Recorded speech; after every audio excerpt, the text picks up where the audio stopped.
it's a change in what had been the case to something different. So prior to Jefferson, if you guys think about the government before him, Washington and Adams governments, those were dominated by a philosophical idea of federalism, right?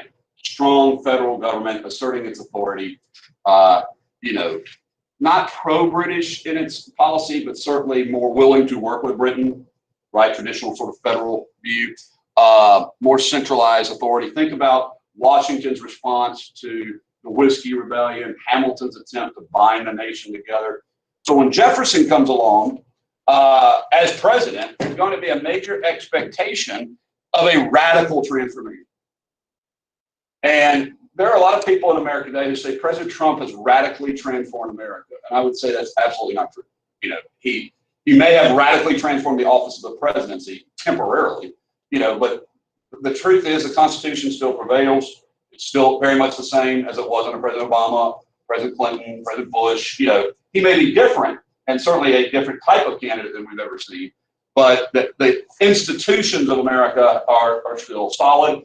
And they will be if Vice President Biden gets elected, and they will be if President Trump is reelected, because the institutions are more important than the individual. Everybody understand that? We are more than one person ever. But at the same time, Jefferson, from behind the scenes, now keep in mind, Jefferson never liked to be publicly responsible for any kind of ill behavior, like bad stuff. But he was paying reporters, so to speak, they were newspaper editors, to heavily criticize the Federalist Party and the Federalist Party's governing style, particularly the use of the elastic laws, remember that thing? And the creation of the Bank of the United States, and a tariff, and a whiskey tax. So he pretty much condemned all of Hamilton's economic program. But what we find, and this is what I opened with this quote meeting, easier to condemn from the stump than to govern, is that once you're in office, leaders find it much more difficult to accomplish the things they say they're going to do. To give you an example, one of the centerpieces of Donald Trump's campaign in 2016 was the removal of Obamacare. And yet here it still is, right? One of the major things that liberals wanted Barack Obama to do was to close Guantanamo Bay, the prison there. He did not. So, you know, you're often looking out, I mean, outside condemning, and then when you're there, you realize that these things actually serve a purpose, even though you disagreed with them when you were not in charge, right? And so we're going to discover that about Jefferson, is that he's not necessarily going to consistently do what he said he was going to do on the outside. Make sense? And that, you know, because what they find frequently is that it's easy to criticize. It's much harder to govern. And often you discover that your predecessors had to deal with the same problems you have to deal with. And you know, it changes the dynamic quite a bit. Now, before the election happened, I want to do some review with you, or some, I guess it's new to you, but the Federalists had some real problems. Okay, not the least of which was these laws they passed in 1798 were really, really unpopular. And I don't mean just unpopular amongst, you know, Virginia and Kentucky Resolutions authors, you know, Jefferson and Madison, but the fact that they seem to be against the very spirit of freedom. I mean, locking up people for making fun of John Adams, that doesn't seem consistent with a free society, does it? Well, it should be, but therein lies the issue. Who gets to decide if it's against the First Amendment, you know? At that time, the Supreme Court did not exist as a constitutional check on Congress. So if Congress passed it, it must be okay, you know, is the argument the Federalists said, right? You know, how can Congress violate the spirit of the Constitution? You know, they're the body that was created by it, you know, so to speak. That was their premise. Now, I totally agree with you. It was, if looking backward, it would be unconstitutional today. I mean, if you look at some of the, like, the stuff that's going around in the mail, what these people are saying about each other, you know, it's pretty amazing, right? And this is the kind of stuff that would have gotten you arrested, you know, in 1798. So not very popular there. Secondly, and this is probably one of the biggest problems John Adams would have throughout his entire presidency, is that the Hamiltonian wing of the Federalists, which were the majority of like most of the Federalist Party, were loyal to Alexander Hamilton, who was not in office anymore. Okay, and so Hamilton was sort of steering the cabinet, for example, Adams made a big mistake of keeping Washington's cabinet. And Washington's second cabinet, is after Jefferson resigned and stuff, were much more Hamiltonian. So he kept the same cabinet in place, and they would almost act like spies. Like they would tell Hamilton what was going down, and then Hamilton would try to. So in other words, he was like leading opposition within the party. So these are called the High Federalists in history. Your book doesn't call them that, but I would know that. The defection of the High Federalists. So Adams basically was a man without a party. It's the only person in Washington really that was his supporter was Abigail. The story goes. So the third thing here is that the public opinion. Now keep in mind, public opinion is fickle. After 1794, after Jay's Treaty, what were they demanding? Jay's Treaty is with who? Britain. Thank you, Britain. And so they're demanding a war with Britain after Jay's Treaty. Out there, the British violate our, sovereignty and things like that. And now, 4 years later, they're demanding what? War with France. Now, keep in mind, Americans have always been sort of hot-headed. All right, it's kind of our trait, dating back to the beginning. Any nation formed by people who said, "Screw this, I'm going somewhere else," it's got to be based on people who are willing to fight or do something. They're active people, right?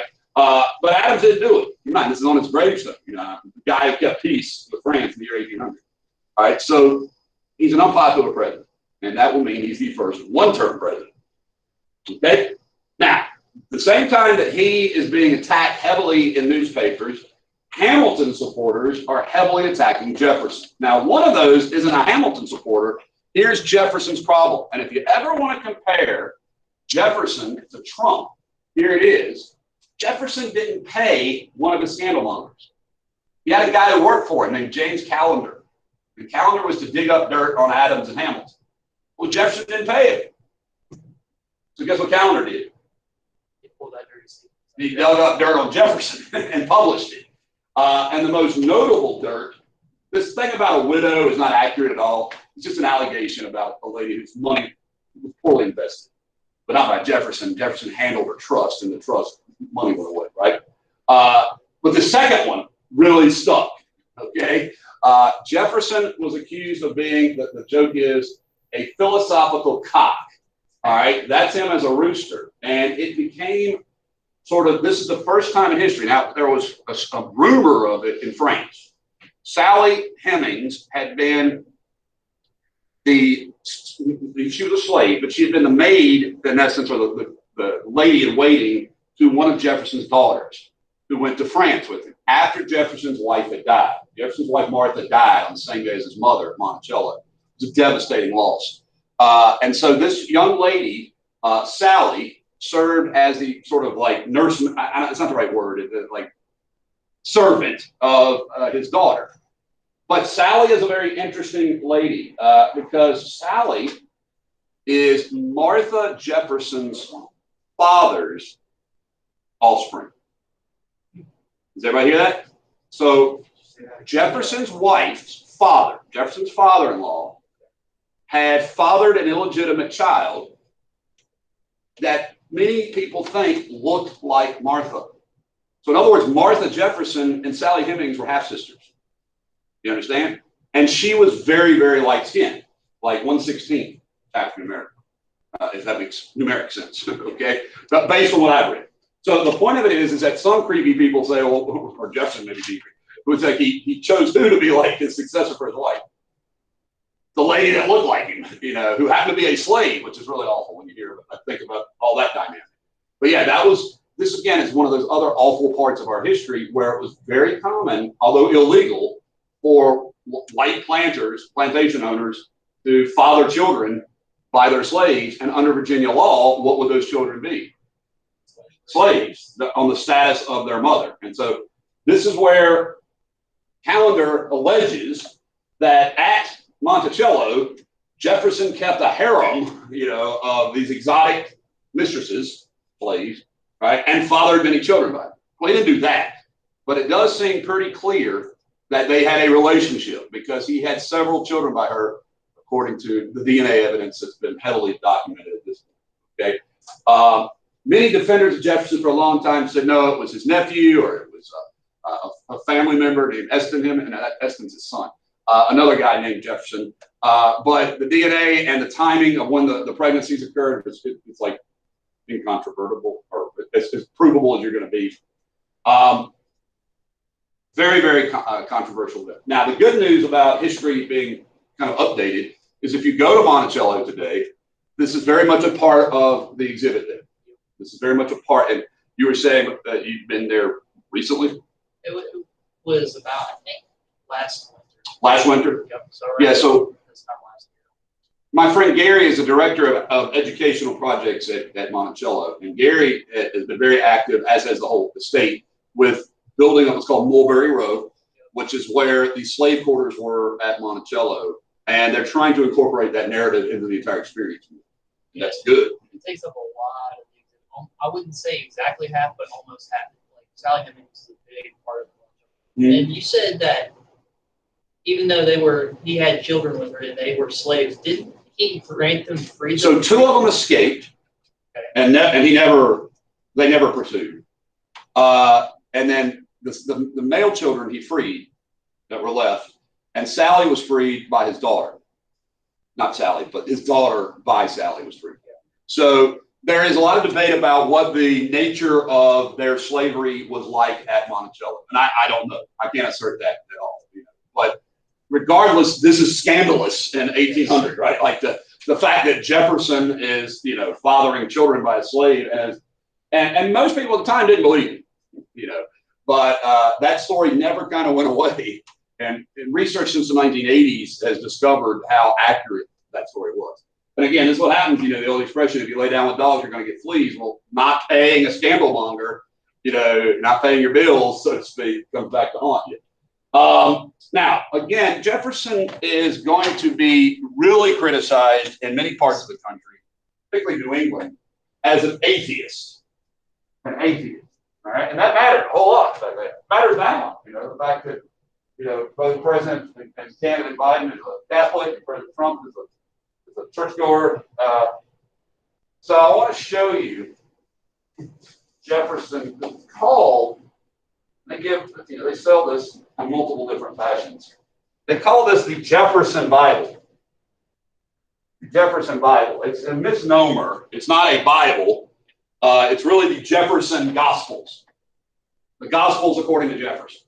So what Jefferson believed, and what he wanted was first of all, Jefferson considered himself a true Christian because he followed the teachings of Christ, not because he thought the church added all the miracle fake stuff. You know what I mean? Like the actual life of Jesus, how to live, the golden rule, things like that. So what he wanted was a concise document to give to Native Americans, among others, on who Jesus was. So the subtitle of it is The Life and Morals of Jesus of Nazareth, right? And a lot of emphasis on his instructions to his disciples. Now, if you look at the picture I have up here, this is displayed as well. What Jefferson did was took 4 Bibles, Greek, Latin, French, and he didn't read Hebrew, I don't think. He could read 7 languages. He compared 4, I guess English, but he compared 4 translations of the Bible. And he anthologized that into the Matthew, Mark, Luke, and John, except, it's just the Gospels, basically. But I always like reading, for those of you who are familiar with the New Testament, you're probably going to know this part of the story. So I like to read the last verses of Jefferson's Bible, so to speak. So now in the place where he was crucified, there was a garden, in the garden a sepulchre where never man yet laid. There laid they Jesus, rolled a great stone to the door, and departed. The end. All right, yeah, so that's it. So anything that you can think of as being like a miracle, he literally, can you see it in the picture? He cut it out. He edited it out. Like he edited the Bible so that it would not be filled with, as he considered it, fake stuff, like the supernatural, the make-believe, the myth. So does that go into his understanding of Judaism? Yes, because to him, you study Jesus to learn how to behave. All right, morals of Jesus. But as far as God, look at the word he uses in the Declaration. We hold these truths to be self-evident in all men, or what word? Created, and endowed by their who? Capital C, Creator. So for Jefferson, like Paine, God is this divine creator being who created the heavens and gave it all its cool natural laws, right? That's the word, natural law, right? By God, the cosmos, and that the rest is up to us. Now, he studied Muhammad and other philosophers, as he considered, but he did not believe them to be supernatural. He thought the church made that up to sell the story. So, but you can see how that would not play with a not very sophisticated religious crowd. It sounds a whole lot like I don't believe in Jesus. All right, so once again, none of this stuff in the end mattered as far as who was going to vote for it. But a lot of this helped people define what they thought about it. All right, keep in mind, it's been 24 years since the Declaration. But by this age, keep in mind, Washington's dead. Franklin's been dead. All right, he is one of the elder statesmen of the American Revolution. He has been governor of Virginia, vice president, secretary of state. So he's highly qualified for this position, right? But he says he doesn't seek it.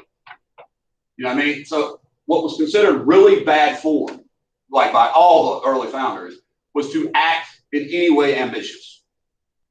This is where Jefferson and Trump would, or Biden would be antithetical. This is Biden's third attempt at being president. All right, so the point is, like, Jefferson never wanted you to know what? That he wanted to be anything, much less president, right? So it was always his lieutenants behind him and around Madison particularly. But you weren't supposed to look ambitious. That was a character flaw. That was not a sign of virtue. John Adams didn't want to look ambitious, even though he was. The only one who doesn't seem ambitious really was Washington, although I'm sure he was. He had to be motivated by something. But maybe not. Pretty cool if it is. So here it is, the extraordinary election of 1800. So please make note of this election, the election of 1800. What an interesting election. Now, it is going to be called by multiple historians the Revolution of 1800. Jefferson himself is going to call it the Revolution, but those are different reasons for them too. But here's the thing, and you can notice it. Jefferson is going to be the overwhelming consensus candidate of the DRs. He's the party leader. He's like their chieftain. And they want to make sure they win the crucial state of where? Well, he's Virginia. They're running against John Adams, remember? Yeah, they're going to get Virginia. New York. New York is the sort of battleground state of the early electoral system, right? Today, Ohio, Florida, but back then it was New York. Today, New York, always Democrat seems. But at the time, New York was crucial. So they included a popular candidate who was a military veteran from New York to be his vice president. This fellow's name was Aaron Burr. See that name? But the problem was, no one told the electors, hey, one of y'all should vote for someone other than Aaron Burr. Why? We don't have a tie. See, they didn't have a ticket back then. So remember the rules. The rules say the number one vote getter is president, and the number two vote getter is what? Vice president. Well, the Constitution does have an answer. To answer your question, LJ, yes, that is correct. He did not view them as divine. Good question.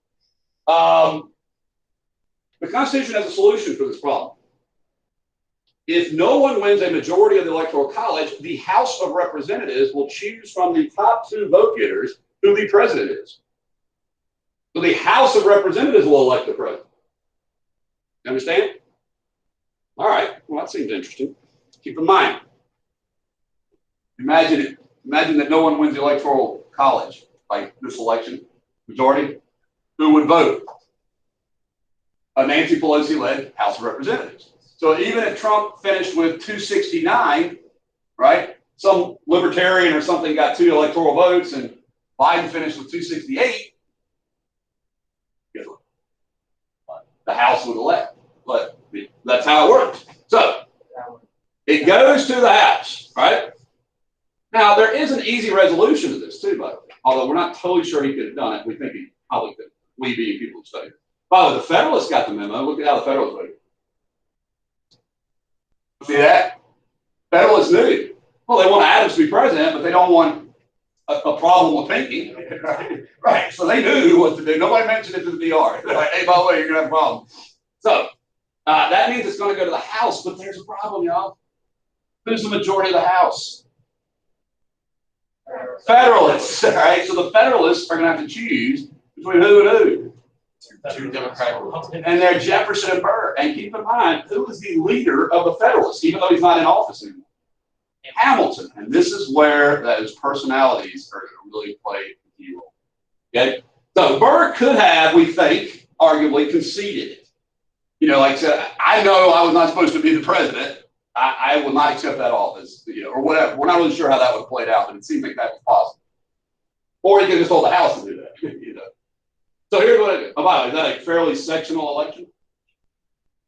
See how the electors are coastal electors in New England? That's where the Federalists are. Yeah, think about that.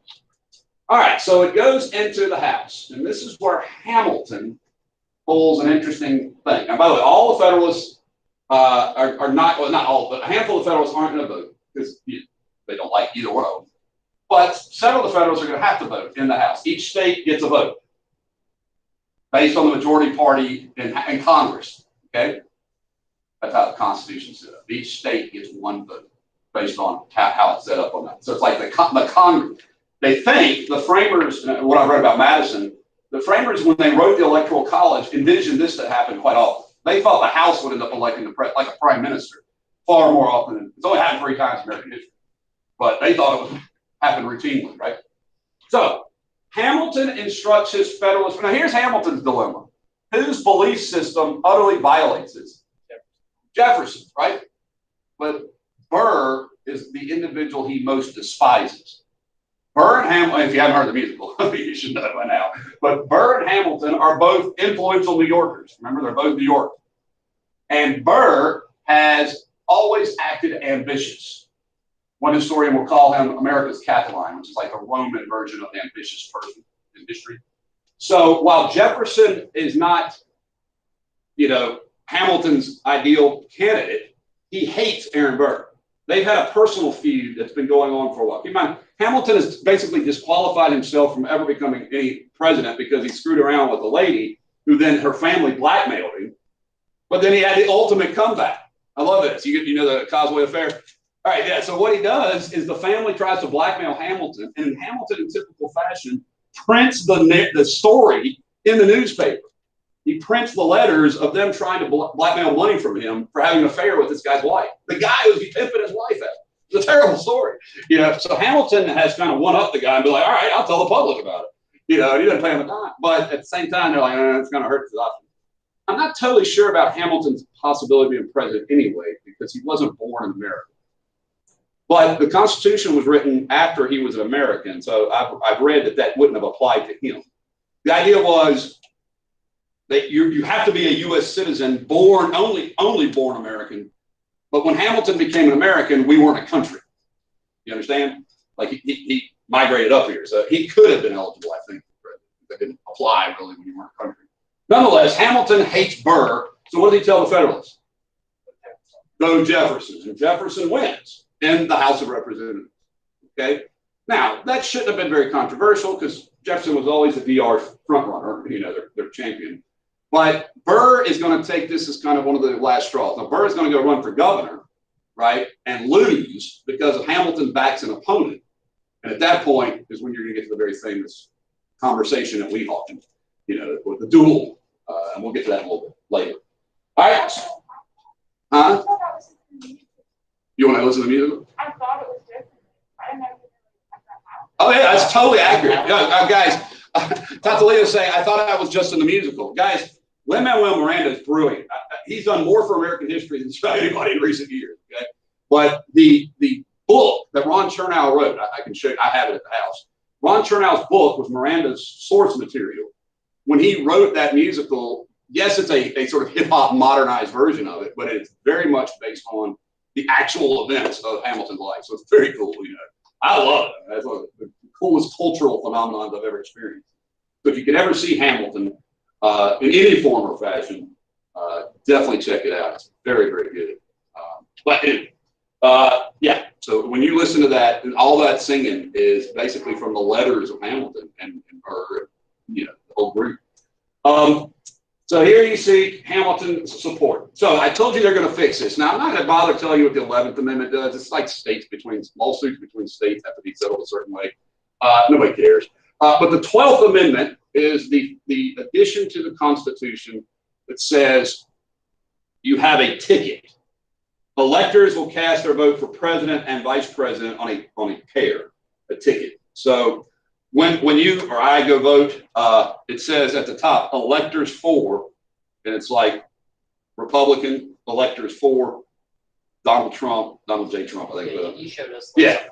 Yeah, so that's what you're doing is you're voting for electors for the ticket, not for a person and another person. Okay, so we don't have that problem anymore. But the not winning the majority of the electoral college is still a reality. So you can still do that to this day. You know, you end up not getting the 270 to win. That's how many you have to have. If two candidates got 269, you know, that would be, well, that's not possible. It's possible. 538. So it's 538. Yeah, that's it. That's the maximum number. It's 538 exactly. So if two candidates got 269, if you had the rare occasion of President Trump and Vice President Biden tying, then the House of Representatives would cast their vote. Yeah, yeah. So Can you imagine? It would be different. Yeah. you said that 2 of the states didn't vote because they just didn't like either of the candidates. Right? I think, Pranav, that what I remember reading is that 2 of the states rejected the candidates. You know what I'm saying? Like in other words, I'll have to go back and look. They're blank because they chose not to vote for either, I think is what happened. Like they abstained. The word for that is abstain. Like they abstained. They didn't want to vote at all. Jaden says, imagine being who, Hamilton's wife? Yeah. It was a really great lady. Yeah, that sucked. Yeah, I remember that story. Or Maria Cosmo, either way. Yeah, that's also. Anywho, what I want to talk about was this revolution of 1800, and that's where we will stop for the day back. So there's 2 different arguments for why it's called the revolution of 1800. One is that Jefferson always believed that our country's birthday, our founding moment, was July 4th, 1776. A confederated people based on the ideals of the American Revolution. Jefferson, in his mind, was always the revolutionary, you know, revolting against tyranny, which for him was centralized power, right? And the last thing he believed was that there should be a centralized government in America. Certainly a strong one. So he was very much a critic of elements of the Constitution, right?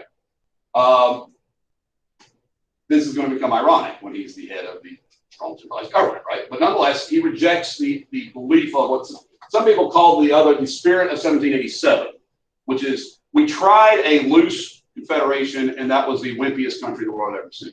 So now we are a powerful republic under the spirit of 1787. So like our birthday may have been 76, but our growing up day was 87.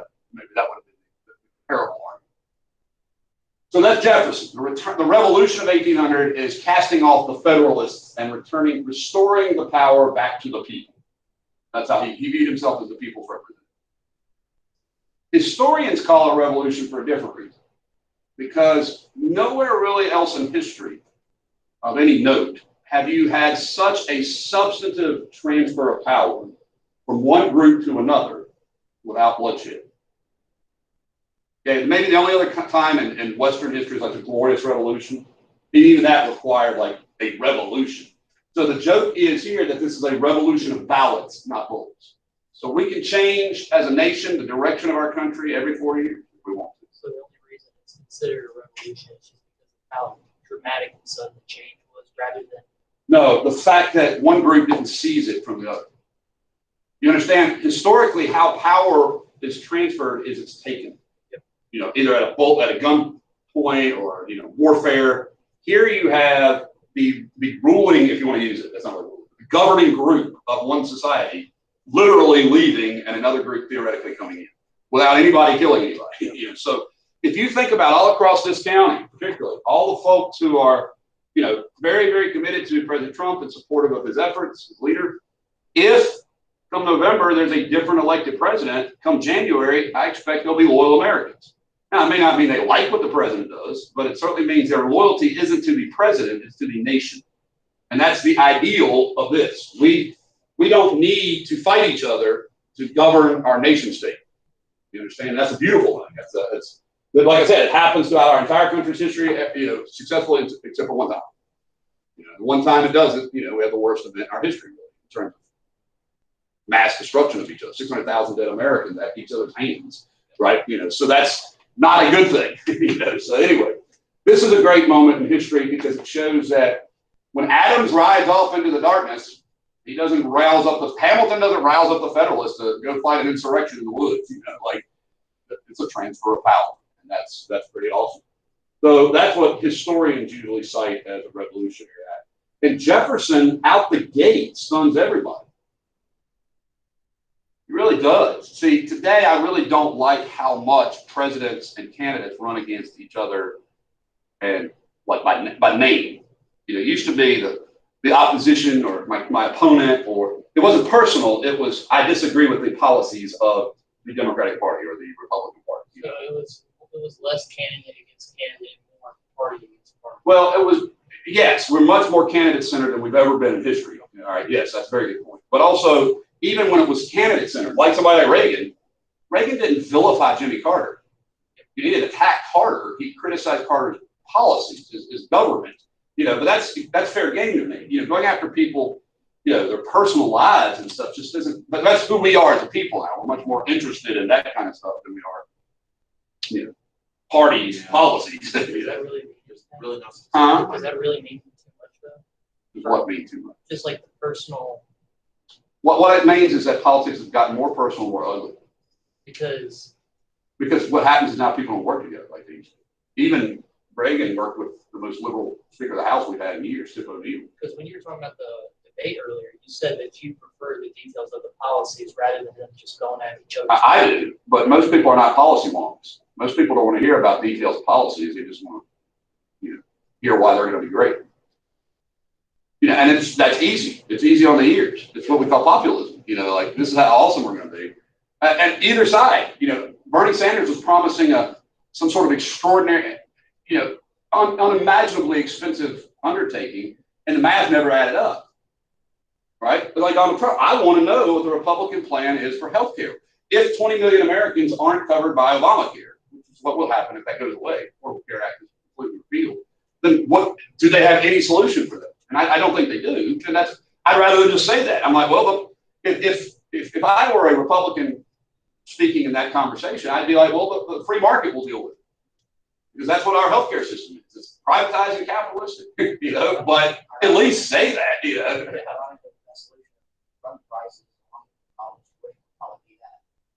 Well, definitely that, and being able to buy them across national boundaries, buy them from Canada, competition. But the point is that people say that, like, for example, President Trump says what he feels, but he doesn't get details. Like, in other words, he says what he feels, but he doesn't explain it much. And so it's left up to his surrogates to do the research. And that's okay, but that's not what our nation, I think, and of course, President Reagan, I use him often because he was a conservative leader who was very popular in America. He won every state but like 4. All right, he didn't get too high in the details. So we have broad strokes candidates. Jefferson was a broad strokes candidate. What you have with broad strokes candidates is people project onto them what they think they'll do.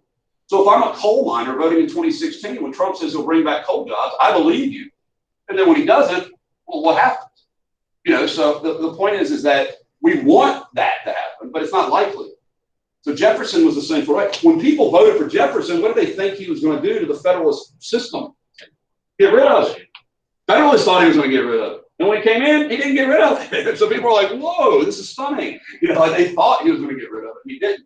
And he gave us a clue in his inaugural. He said, we're all Republicans, we're all Federalists. What does that mean? We're all Americans.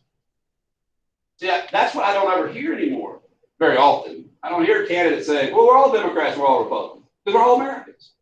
So what we're creating is an America versus America. And that's not what Jefferson wanted. He didn't want Americans versus Americans, right? Because that benefits Russia, China. Yeah, it benefits our rivals. The more we are pitted against each other, So Jefferson comes in and says, if there be any among us who wish to dissolve this union or change its form, Let them show that you can safely have an error and be tolerated. In other words, you're not going to see this republic change. And anyone who would do it, dissolve this union, this is what I like to remind my friends here, like, oh yeah, secession was something Jefferson's for. No, never said it was good. All right? Let them stand undisturbed that you can have a freedom of opinion that's tolerated in America, America free speech. You know, you can have a wrong, idiotic opinion like dissolve America, right? You know, I know indeed that some honest men fear that a Republican government cannot be strong. He knows that because that's, you know, something that he said, all right? This government is not strong enough, but with the honest patriot and the full tide of an experiment, abandon the government, which has kept us free and firm. I love it. He calls America an experiment, which is what I still call it, you know. It's an experiment. We're trying to make it work. We've made it work for how long? Yes, over 200 years. But, you know, it's up to us to make it keep working. Every generation has to make it work. You know, that's the whole nature of it. I'm not going to abandon this. All right. So the point is that when Jefferson comes in, he doesn't really slam the Federalists. And then he really shocks the Federalists. He doesn't fire them. So if you're like a postmaster or a harbor master or somebody got a federal job in the Secretary of State's department, right? He didn't fire you. That stunned the DRs because they thought they were going to get what's called spoils. To the victor go the spoils, right? We won. We're supposed to take over the whole government now, right? No, they didn't fire anybody. And so people are like, well, hardly anybody. So, you know, the DRs wanted it. And that's, again, what is this term meaning? A sense of working together. Bipartisan. So Jefferson, one of the things that's amazing about Jefferson is his restraint. While he might have believed some of the things he said, I do believe he believed it, he didn't put it into practice. Now, some people would say that's a hypocrite, right? I don't think so, because when you're governing for all people, you have to compromise. And that's where we are no longer. Because what our presidents, you know, seem to think is that they're only governing for the people that voted for them. And that's not the way America's supposed to be. You know, the president, everybody's president. All right, Congress is for everybody. But, you know, Jefferson stunned a lot of people. He did what everybody expected him to do, which is got rid of the Alien and Sedition laws. All right, now, he didn't actually have to get rid of the Alien law because it expired. He didn't have to get rid of the Sedition law. I mean, he didn't have to get rid of the Sedition law. Keep in mind, the Federalists didn't want a law on the books that would arrest you if you criticized the government if they weren't the government anymore, right? So that expired, obviously. Jefferson, defender of free speech, is not going to pass a new one. Those acts both expire right from Jefferson. The Alien Act did. He got a new law passed that fixed it. That fixed it back to 5 years. But the Sedition Act actually expired in 1800. It had like a 2-year renewal date. I thought it was 2 years. Yeah. But the naturalization law would have lasted longer. They repealed it. You know, and that's the thing about government. The beauty of our Congress is to repeal laws that are made, if need be, predecessor. Now here's number 4 is the biggest example of Jeffersonian restraint. Now he appoints a guy from Switzerland, a Swiss banker, pretty smart guy, to be his treasury secretary. The guy's name is Albert Gallatin. Gallatin was from Switzerland originally. And he was a key Democrat Republican. He becomes the Secretary of the Treasury. And while Hamilton is the father of the national debt, Jefferson is the first president to balance the budget, to end the national debt. So under Gallatin, they eliminate the national debt. None, zero. Now, how do they do this? Well, a lot of it's land sales. That's a very good point. But part of it is he disbands the military. He gets rid of the military entirely. So there is no military initially under President Jefferson. He doesn't like military. He might was Adams and Hamilton building up military for the quasi-war. Remember that war of France that just ended. So he gets rid of that. He does kill one part of Hamilton's proposal. The excise tax on whiskey. Again, who are whiskey producers? Well, mostly like Western people, but definitely farmers. Farmers, not so much Southern, but like Western Pennsylvania and Ohio. Just agriculture. Yeah, agrarian, right on. But does he go after the Bank of the United States? No. And that's what most people thought he would do, who were watching this sort of thing. Right? Does he, by the way, outlaw religion in America? No. Does he instigate the reign of terror? That's what a lot of his critics thought he would do, like the French Jacobin. That's the last thing. Yeah, no, he didn't. And so I told you guys, Jefferson would open the door of the White House in like his pajamas. You know, he was like a dude. You know, he just like chill. Yeah, exactly. You know, so that was Jefferson's style. You know, he hated how both Washington and Adams have what were called formal levees, which is like when you go by and shake the hand of the president and like kind of kneel and bow. You know what I mean? Like kind of greet the president in a line. The receiving line is what they're called. Jefferson was not into that at all. He didn't like to put on airs. Okay. You know, there's John Kennedy has a great story about Thomas Jefferson. You guys ever heard Kennedy's story about Jefferson? Kennedy was talking to a collection of world-renowned scholars, like Nobel Prize winners and Rhodes Scholars. He said, "This is the second greatest assemblage ever seen in the White House. The second greatest assemblage of minds." And, you know, people looked at it. He said, "The first is when Jefferson dined alone." All right, and so that tells you something about who Thomas Jefferson was. He was a genius. Like, I use that word not meant to be casual.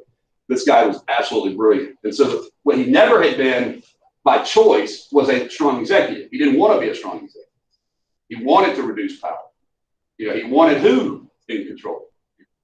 The states and the people therein. In other words, that's his version of America, is a state dominant. Now, everything Jefferson does, he could have done whatever he wanted. And that's why I put up number 5 here. I put 5 on here for the reason that had Jefferson wanted to do really radical stuff to our government, could he have done it? Yeah, he had what we call super majorities. Over 80% of both houses were Democrat Republicans. He could have pushed, he'd been like FDR if he wanted. But Jefferson wants to be what type of president? Inactive. Inactive. Everybody hear that? Like, my favorite presidents in history are active presidents in times of crisis. Civil War, okay, World War II, the Depression, times of crisis. But Jefferson recognized that as the chief executive, you could choose to elevate that role, or you could choose to reduce that role. And so that's what he chose to do. He said, I don't want to make it an active office. Now, Teddy Roosevelt is the guy who's going to come on and say, it's got to be an active office. You know, like, it's got to be in motion. But, you know, Jefferson kind of creates a tradition here of saying the president should stay out of the way and just let the country run. You know? Yeah. So, do you agree with that? I agree with it at times. Like I said, you know, I think there are times when, like, for example, when Calvin Coolidge and Herbert Hoover stayed out of the way, that works until the Great Depression. But I do think that there has to be times when the government, like the pandemic, I believe this is why we created a federal system to begin with, when there's a crisis that faces the entire nation. Not just individual states, but every country. I mean, every state in the Union is threatened by a pandemic. Every state in the Union was threatened by a Japanese attack. You know, the nation state was. So Jefferson didn't view, and he also, by the way, what's his foreign policy? What's his attitude towards other countries? He called it, let's see if I have it up here. I don't have it up here. He called it peaceful coercion, meaning the worst that we'll do is not trade with you. Peaceful coercion. In other words, trade, just like basically who else did not want war at all? Washington or Adams.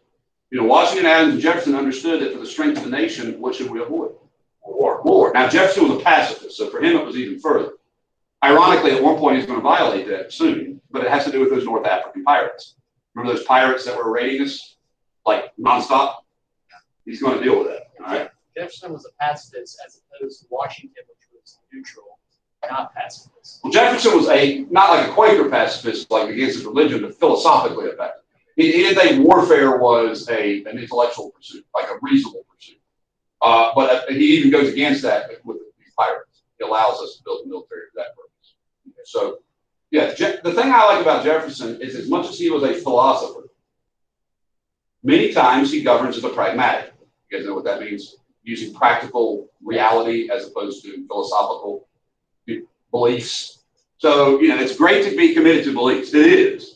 But when it comes to governance, it's complicated. You know what Bismarck says about laws? The less the people know about making laws and sausages, the better. You know, so the idea is that it's hard to be in this kind of position. He doesn't want it to be active. Okay? And so I'm going to close here with Jefferson's views. Like, in other words, who his people were. Jefferson embodied an agrarian vision of sort of almost like a utopia, like where everybody lived on 160-acre farms and, made their living and were happy, and so society would be much better off if a handful of elites helped, like the vanguard. Like if you think about Jefferson, not only Monticello is his great contribution, but the University of Virginia. So he wants to educate the public, lead the public, but not dictate or rule. You understand? Like advise, like a wise sage. That's what somebody asked me what I want to do when I grew up, and I said I want to be a wise elder. You know how like society has wise elders? I just want to be one of those guys, like sits around, maybe a long hair and beard. The giver. Look at the giver. That'd be a cool gig. But clearly the power in America is going to be Southern and Western for quite some time. Jefferson will be the second of what will ultimately be 7 members of the Virginia aristocracy. The Virginia dynasty of presidents, they call it. We, America's mother of presidents, Virginia.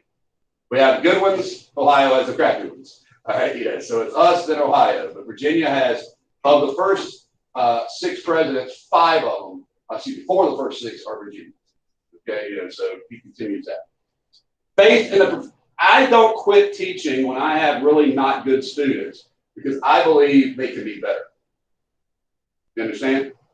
Do you think that they can be as good as they were before they stopped being, like, not paying attention? I think a lot of my students that I get have not been very good students for a very long time. Not necessarily you guys, not this class, but World 2, for example, my regular World 2 students. A lot of those students have never had any confidence in their own abilities. They've just been carried along on the wave. Most people are just riding a wave of someone else's ship. Understand? And I don't like that. I want you guys to be very much the master of your own destiny. But at the same time, I want you guys to recognize that even as good as you are now, there is always room for improvement. I am always reading books. I'm always studying. I'm always questioning. Because I feel like that's the pursuit of a successful life. Life examining life, right? Not just having money. Money, not just about stuff. And after a while, all you have is stuff is places to store it. Yeah, I don't care at all about that. But this is what's to me where your life is. Stuff is distraction.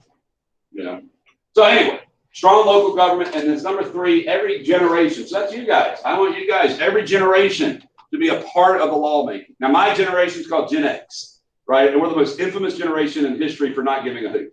Like, we're the most ambivalent generation ever, right? Just let me go in my room and close the door and listen to sad music. All right, or whatever. Just like blow my head off. I mean, my heroes are, let's see, I can go down the list, like Kurt Cobain, Chris Cornell, hung himself. I can literally get Robin Williams. So, it's like the lost generation of entertainers here. Not pleasant, but a lot of depression. Your generation is supposed to be one of the most. First of all, you're the second largest generation ever in our current incarnation. Baby boom, then y'all. All right, so way to go, y'all. All right, you got that to look forward to. And you guys are supposed to have a lot more. Everything I read is that you're going to be a lot more involved, like in society. Now, not necessarily in politics overtly, although that's definitely true. But if you think about everything for the March for Our Lives or Black Lives Matters, just in general, young people being active in a variety of issues, environmental causes, it's protection rights, in terms of Second Amendment defense. Young people are becoming more active than I ever remember, and since the 60s. The 60s was a very active period of young people. Of course, it was 60s radicalism, but it was also the civil rights movement and things like that. So Jefferson thought that every generation should have a say in the government that governs them. Washington thought every generation should not have the burden of the previous generation's debt. What I love about our early founders is they were always talking about the future, about young people's future. Like they were doing this, they thought, for the future of our country. And that's what helped make the foundation for it. And of course there were flaws. Of course there were things they didn't do. John Adams' son drank himself to death. John Adams was not considered a great father. He was a tough father, a tough guy. George Washington and Thomas Jefferson both were large-scale plantation owners. This is a major problem in history for us. But at the same time, they offered a lot to our country's government, to the future. So that's good. We're going to stop there. And I've unlocked for the weekend, or you can do it today, or both, the MCQ. I've also going to put up a quiz now for chapter 10. Are there any questions?